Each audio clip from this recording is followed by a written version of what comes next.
नमस्कार, मैं आपके साथ अरनुम जहान शेख और आप देख रहे हैं प्रदेश का सबसे भरोसेमंद news channel India news. Uttar Pradesh, Uttarakhand, UP special में आज हम बात करेंगे सियासत से जुड़ी हर खबर की। सबसे पहले राज्यसभा चुनाव को लेकर बात करेंगे। उत्तर प्रदेश से राज्यसभा की 11 सीटों का कार्यकाल 4 जुलाई को समाप्त हो रहा है। इससे पहले इन 11 सीटों पर 10 जून को वोटिंग होगी। उत्तर प्रदेश में सत्तारूढ़ बीजेपी इन 11 में से 8 सीटों को आसानी से जीत सकेगी, जबकि 3 सीटें समाजवादी पार्टी के खाते में जाना तय है। राज्यसभा चुनाव के लिए उम्मीदवारों के नाम पर सपा पार्टी में मंथन का दौर शुरू हो चुका है। मौजूदा संख्या बल देखा जाए तो इसके हिसाब से सपा 3 सदस्यों को राज्यसभा भेज सकती है। ऐसे में पार्टी कुछ चेहरों पर भी मंथन कर रही है। खबरों की माने तो जो 3 नाम सबसे आगे चल रहे हैं उनमें सलीम शेरवानी, आलोक रंजन और कपिल सिब्बल का नाम सबसे आगे है। आलोक रंजन उत्तर प्रदेश के पूर्व चीफ सेक्रेटरी रह चुके हैं और अखिलेश के काफी करीबी भी माने जाते हैं। वही कपिल सिब्बल कांग्रेस के बड़े नेता है और फिलहाल उन्होंने आजम खान का केस भी लड़ा है। तो वही दूसरी तरफ विधानसभा में कल हुए हंगामे के बाद आज की कार्रवाई सुचारू रूप से जारी थी। कार्रवाई के दौरान जनप्रतिनिधियों ने जनता के मुद्दे भी उठाए और सत्ताधारी पार्टी के जिम्मेदारों ने जवाब भी दिया है। और आखिर में हम दिखाएंगे कि आखिर अब कैसे बालिग युवक और युवती अपना फैसला खुद नहीं ले सकते हैं। अगर जिंदगी जीने के लिए अपनी मर्जी से हम सफर को चुनना है तो जिंदगी आखिर क्यों दुश्वार कर दी जाती है।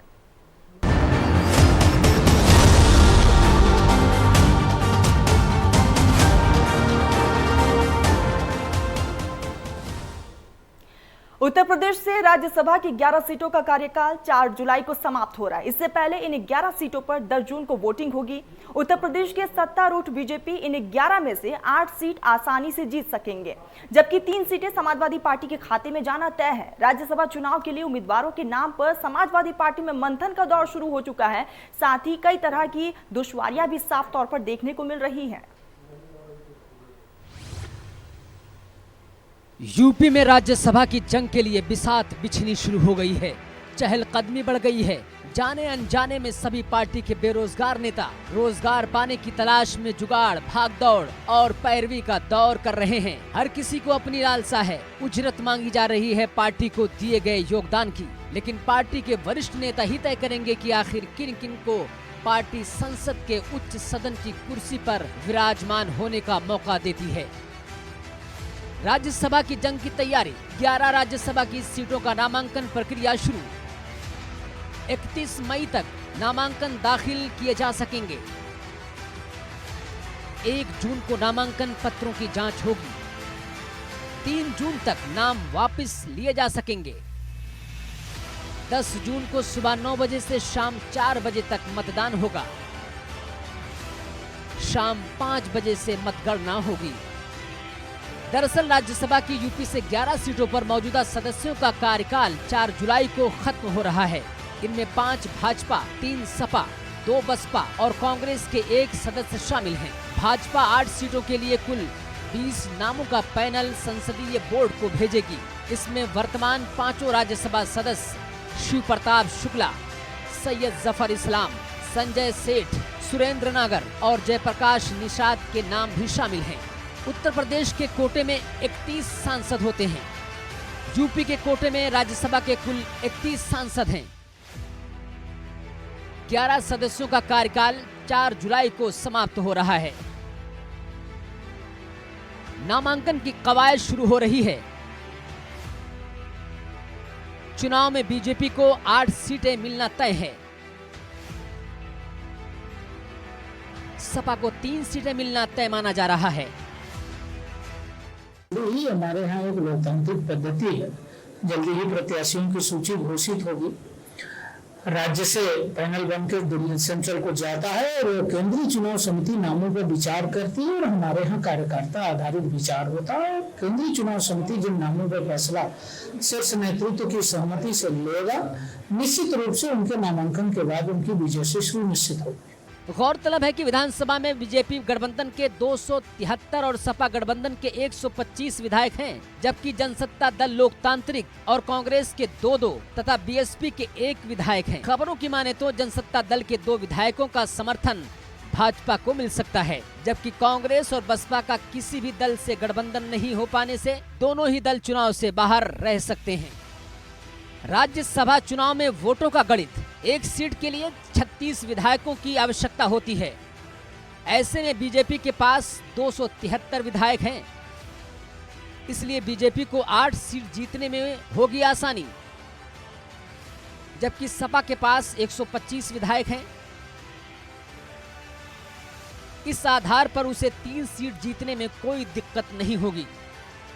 वहीं जानकारों के मुताबिक चुनाव हार चुके किसी भी यूपी सरकार के मंत्री को राज्यसभा नहीं भेजा जाएगा। इस बार यूपी भाजपा संगठन से भी कोई बड़ा दावेदार नहीं है, लिहाजा बाहरी नामों पर फैसला संसदीय बोर्ड लेगा। कुछ नए नाम चौंकाने वाले हो सकते हैं। राज्यसभा की 11 सीटों पर होने वाले चुनाव में भाजपा को 7 और सपा को 3 सीटें मिलना तय माना जा रहा है। विधानसभा में वोटों के गणित से 1 सीट के लिए भाजपा और सपा दोनों जोर लगा सकते हैं। विधानसभा में भाजपा गठबंधन के 273 और सपा गठबंधन के 125 विधायक हैं। जनसत्ता दल लोकतांत्रिक और कांग्रेस के 2-2 और बसपा का 1 विधायक है। ऐसे में माना जा रहा है कि जनसत्ता दल के 2 विधायकों का समर्थन भाजपा को मिल सकता है और भाजपा 8वीं सीट अपने पाले में कर सकती है। कांग्रेस और बसपा का किसी भी दल से गठबंधन नहीं होने से दोनों दल चुनाव से बाहर रह सकते हैं।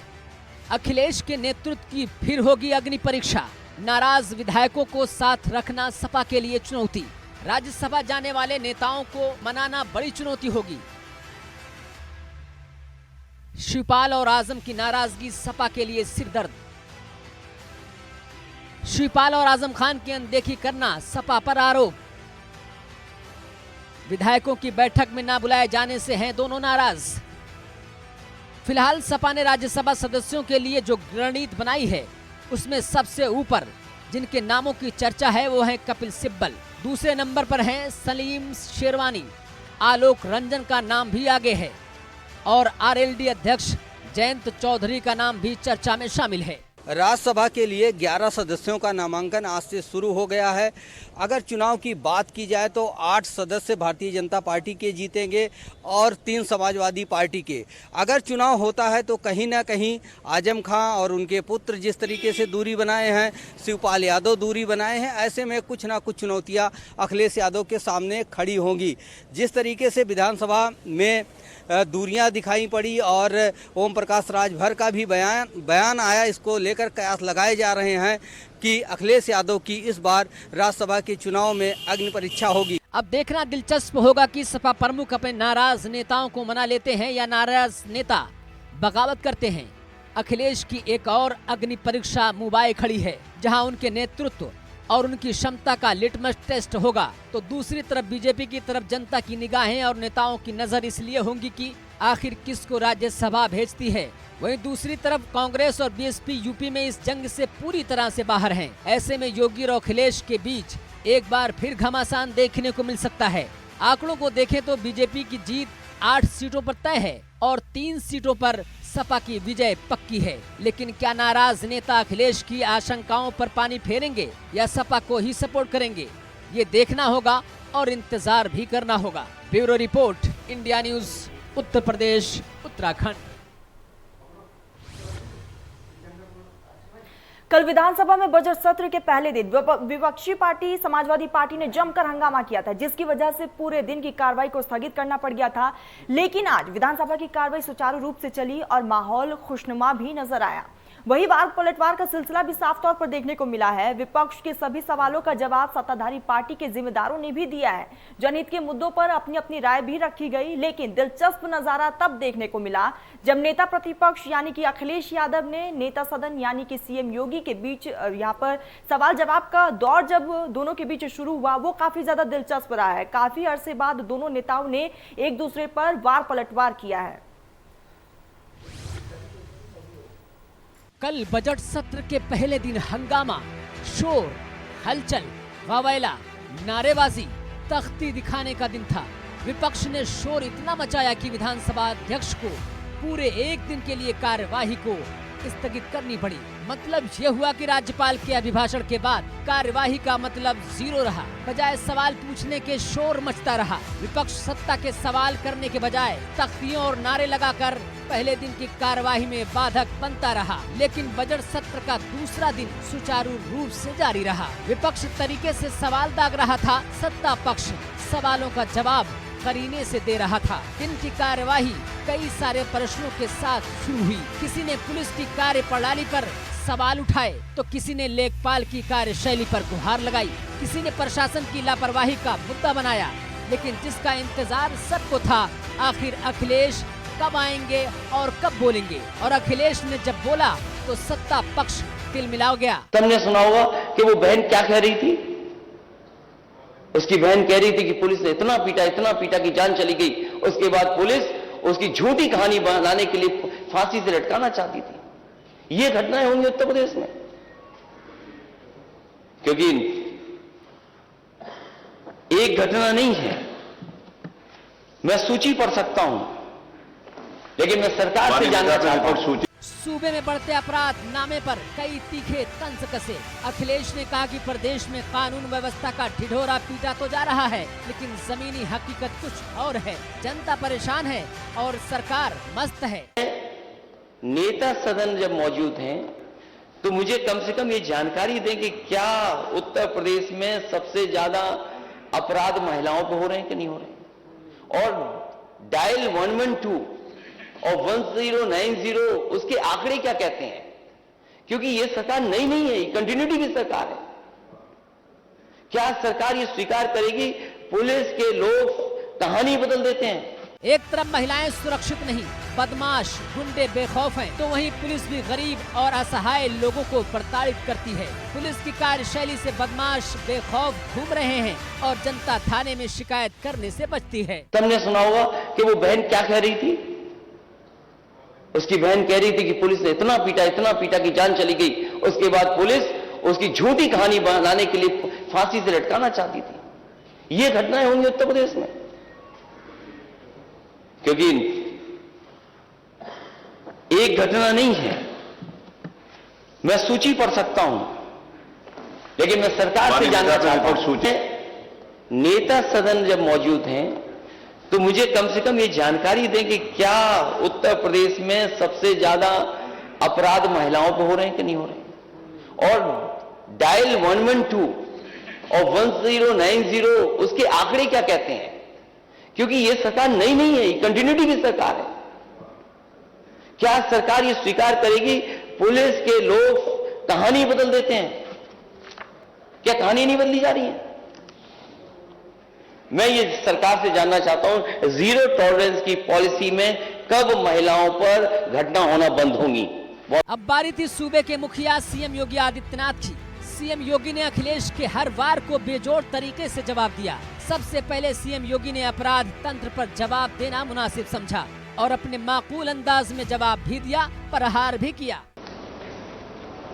और नेता प्रतिपक्ष इस बात को अच्छी तरह जानते भी हैं, समझते भी हैं, उन्होंने स्वीकार भी किया है कि कार्रवाई हुई भी है।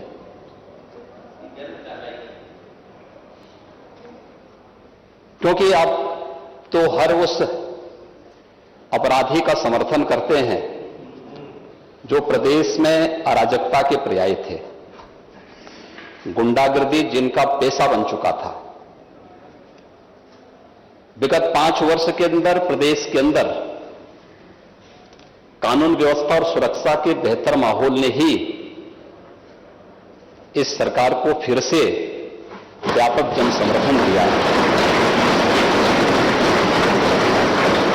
प्रत्यक्षम किम प्रमाणम, प्रत्यक्ष को किसी प्रमाण की आवश्यकता नहीं होती है।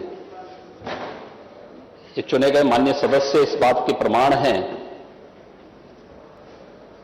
कि जनता ने इन्हें समर्थन दिया है और आधी आबादी ने जिस भाव के साथ समर्थन दिया है वो अभिनंदनीय है। मैं उनको सैल्यूट करता हूं। सीएम योगी ने पुराने अपराधों को याद भी दिलाया कि पहले प्रदेश में कानून व्यवस्था की क्या हाल थी और अब क्या हाल है। पिछले 5 सालों में हमने जीरो टॉलरेंस के तहत कार्रवाई की है, बिना भेदभाव के। ये भारतीय जनता पार्टी की सरकार है। यहां अपराधियों के बारे में ये नहीं कहा जाता कि लड़के हैं गलती कर देते हैं।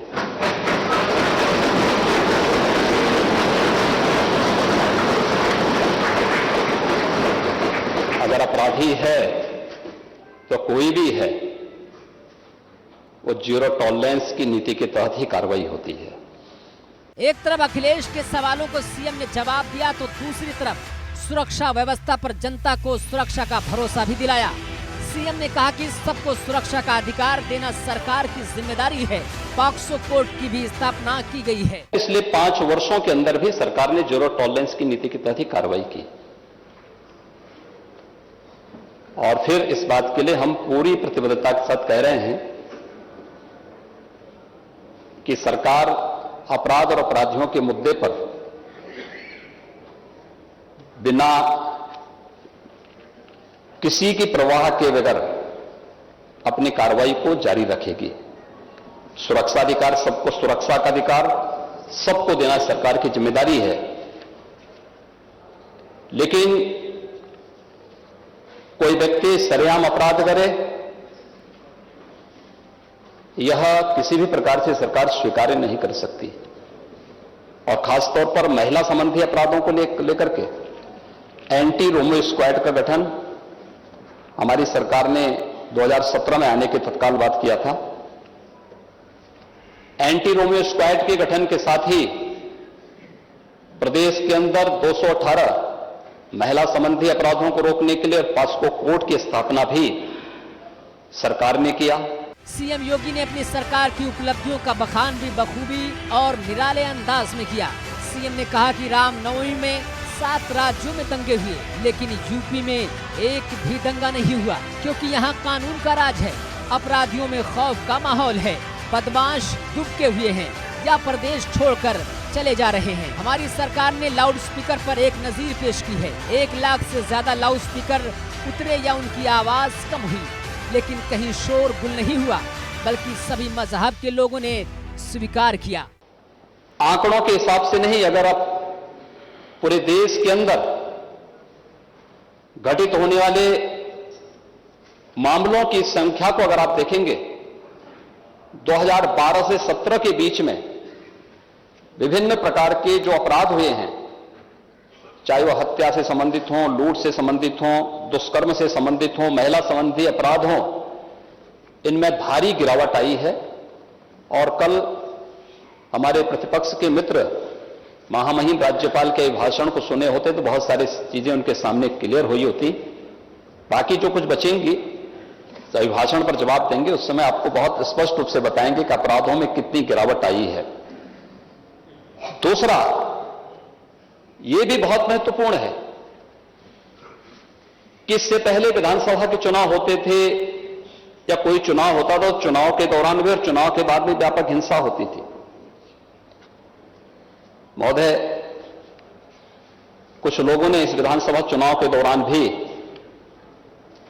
या चुनाव संपन्न हुए उसके बाद कुछ हरकत की थी, लेकिन उस हरकत को कुछ ही घंटों में हम लोगों ने कंट्रोल भी किया, यूपी पुलिस ने कंट्रोल भी किया है। फिलहाल जिस तरह से बजट सत्र के दूसरे दिन की कार्रवाई शानदार तरीके से हुई और जनता को उम्मीद भी होगी कि जनप्रतिनिधि उनकी बातों को विधानसभा के पटल पर रखेंगे, ताकि जनता की समस्याओं का समाधान हो सके। और उम्मीद की जानी चाहिए कि बाकी बचे हुए दिन की कार्यवाही भी शांतिपूर्ण तरीके से होगी। Bureau report, India news, Uttar Pradesh, Uttarakhand. UP special में फिलहाल बस इतना ही। देश प्रदेश की तमाम बड़ी खबरों के लिए आप देखते रहिए इंडिया न्यूज।